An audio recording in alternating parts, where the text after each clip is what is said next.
Right now, your fingers are resting on a keyboard layout that a 19th century newspaper editor arranged for one specific reason.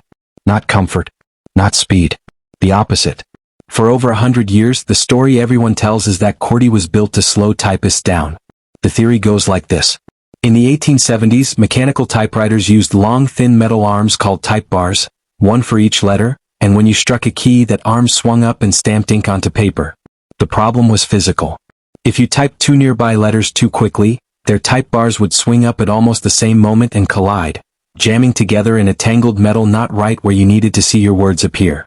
So the story goes that the inventor, a man named Christopher Latham Scholes, deliberately scattered the most commonly used letters apart from each other. Not to help you. To slow you down just enough that the machine wouldn't choke on its own mechanism.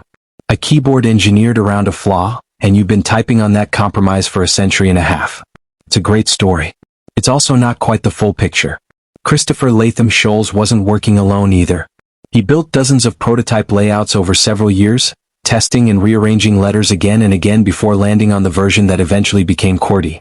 Early drafts of his typewriter actually had letters arranged in alphabetical order, which sounds logical until you realize how often certain letter pairs sit right next to each other in everyday English.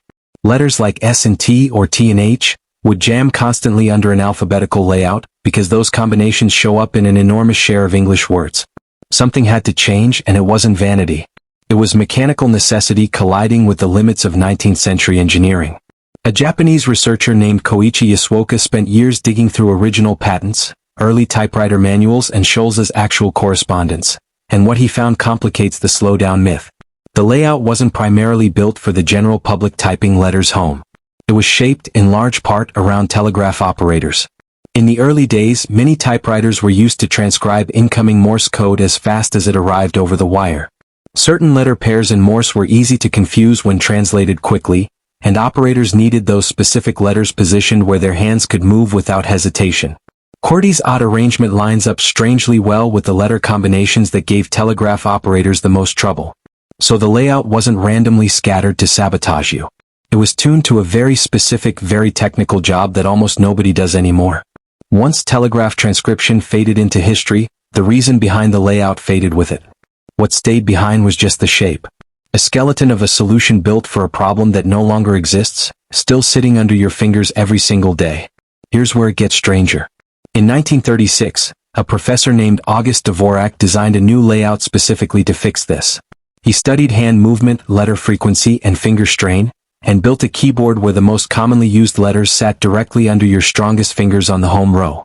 Typists using the Dvorak layout and controlled test showed real gains in speed and comfort. It wasn't a small tweak. It was a fundamentally more efficient way to arrange language under human hands. Some of the strongest evidence came from the United States Navy, which ran its own internal study during World War II comparing typists trained on Dvorak against typists trained on QWERTY. The Navy's own findings suggested the switch would pay for itself in reduced training time within about 10 days. 10 days against a machine that millions of people had already spent years mastering. And almost nobody switched. Not because Dvorak was wrong, and not because people didn't believe the research. Because by the 1930s, QWERTY had already become the default on nearly every typewriter in offices, schools, and homes across the country. Millions of people had already trained their muscle memory around it.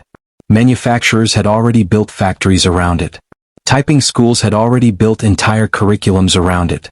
Switching would have meant retraining an entire workforce, replacing an entire manufacturing infrastructure, and asking people to unlearn something their hands had already memorized. The layout didn't win because it was the best design. It won because it got there first, and by the time a better option showed up, the cost of changing was higher than the cost of staying. Economists actually have a name for this. It's called path dependence, and it shows up everywhere once you start looking for it. The first version of something spreads, people build their habits and infrastructure around it, and then even a clearly superior alternative can't dislodge it, because the switching cost outweighs the improvement. Your keyboard isn't just a keyboard. It's a fossil of a decision made a century and a half ago that got locked in place before anyone could question it, and it's still shaping the exact motion of your hands today.